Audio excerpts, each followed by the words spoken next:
It's raining money in campaign 2026 and 2027. Second quarter financial reports are out. Operatives are poring over the numbers. We'll do a deep dive and try to get to the point. From Chicago's very own, with WGN political editor Tahman Bradley, this is The Point. Good evening. Money may not decide the outcome of a campaign, but it can be a sign of strength. Perhaps even more important, money tells a story. The grassroots favor this candidate.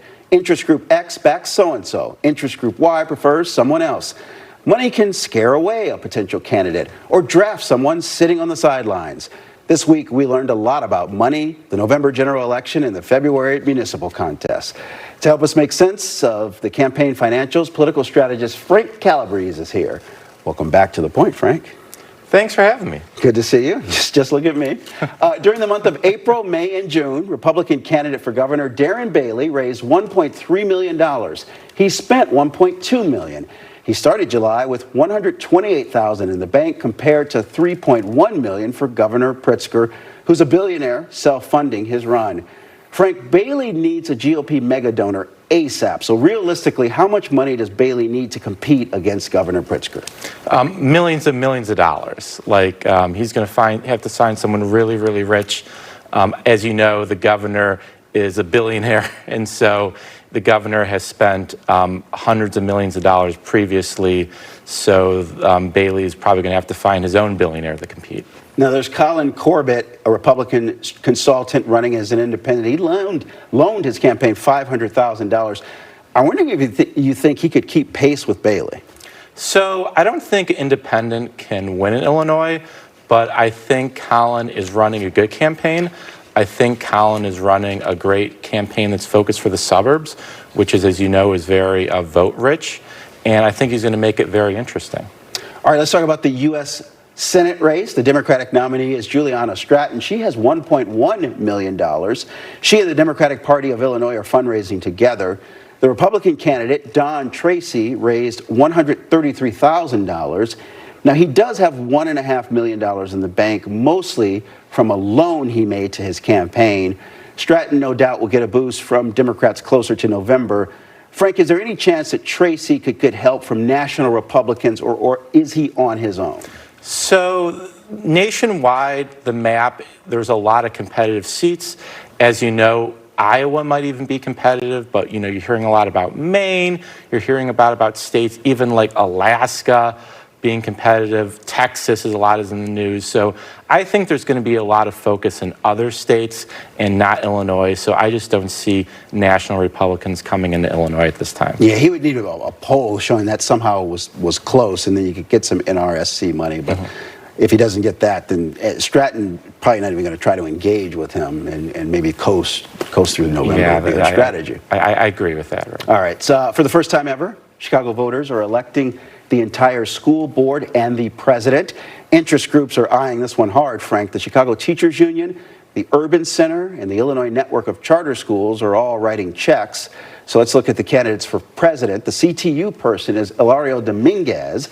He reported raising no money and spending no money. Now, that's curious. We reached out to the Dominguez campaign, which provided us with a statement saying, in part, this is a school board race. The billionaires are ruining it for the same people they close schools on. Now, that response does not address why he's not reporting money and how he's fundraising and what he's doing. Anyway, Victor Henderson, an attorney, gave himself $500,000. Sendo Revolori has $216,000 cash on hand. Jessica Biggs, $121,000, and Jennifer Custer, $24,000. Frank, interest groups are going to pick a horse and ride that person through November, right? Right. So there's 5 candidates. 4 of them are generally against the teachers union. Then you have a teachers union candidate, as you mentioned, Hilario Dominguez. So I think Hilario is actually in a decent position to win. He didn't report any money, but as you know, the teachers union has the ability to raise money through their membership and other ways. So I think Hilario is in a good position to win. There are 4 other candidates. They're going to be competing for that anti-CTU, anti-teachers union vote. So it's going to be a very interesting election. I wonder if you think that given that there are no caps on that, maybe a billionaire that has some interest in this could pick a candidate and just fund them, if they see that Hilario's catching on? Yes. So you look at the Los Angeles election, that was a very, very big money race, the Los Angeles School Board. And there's actually has been a big money person in this race. There was the owner of Wheels Inc., which is a transportation company, has recently donated $4 million to the charter school PAC. And so they have not officially endorsed a candidate, but the charter school PAC has already put $4 million in, and presumably they're going to go with one of the school board candidates. Gotcha. Should we talk about the race for mayor? Of course. All right, let's do it. That election is not until February, but already there's a big fish money-wise. That's Alexi Giannoulias. He has $21 million in the bank. You heard that right. $19 million more than the next closest person, John Kelly. Susana Mendoza, she's in third place with $1.6 million, and we should note that over the last 3 months, Mendoza spent more than she raised. Bill Conway is not in the race yet, but loaned himself $500,000. Joe Holberg has more than $1 million, and then all the other campaigns have less than $1 million. Frank Mayor Johnson, who still is making up his mind about whether or not he's going to run, has $631,000 in the bank. What story do you think those numbers tell? So Alexi Giannoulias, if you do the math, he has about 35 times the amount of money as the incumbent mayor, which is a lot more. Then the next, tier per se is in the about $2 million. You have John Kelly, who's a lobbyist. Then you have Susana Mendoza at $1.6 million, who's the state comptroller. So there's just a huge gap. Alexi Giannoulias versus everyone else.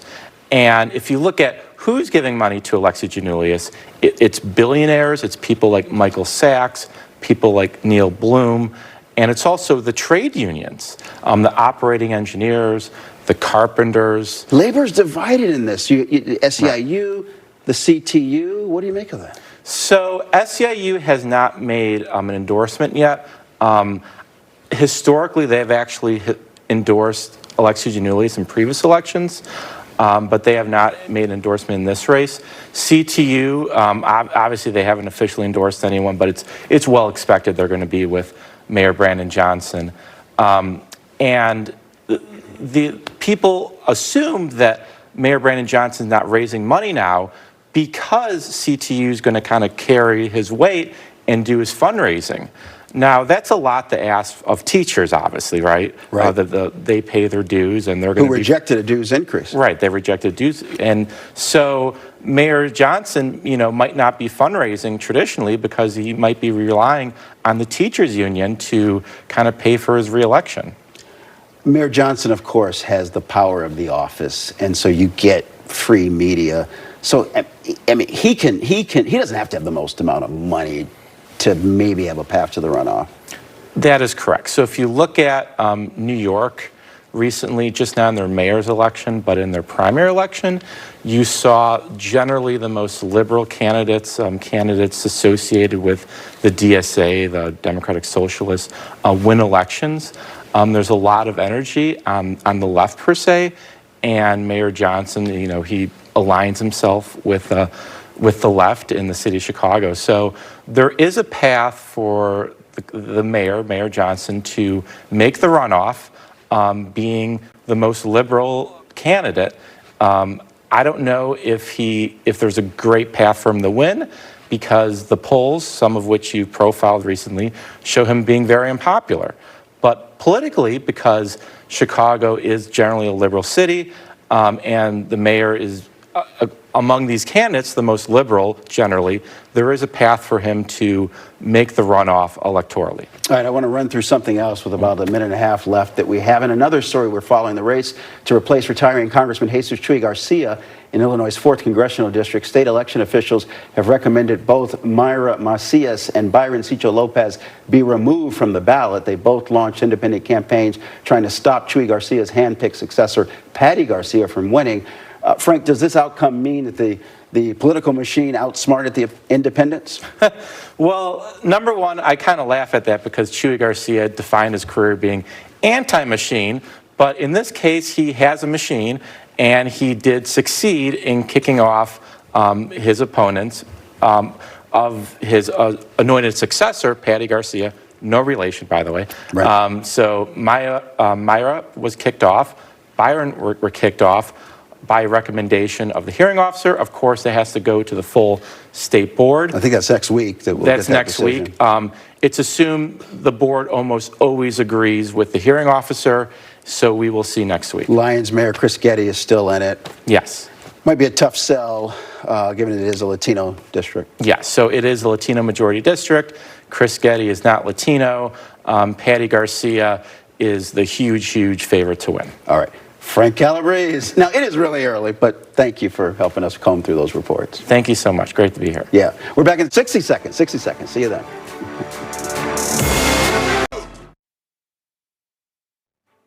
Tonight, we tip our hat to our colleagues and friends at the Chicago Tribune, Jeremy Gorner and Rick Pearson. They did a months-long investigation into the sexual harassment allegations against former state representative Harry Benton.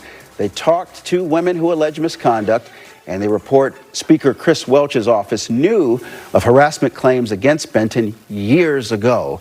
And their reporting is up on the Tribune website. It is worth a read. And that is The Point. I'm Tahman Bradley. There's more news ahead at 9 o'clock. The Forecasters is up next on WGN+. See you next week.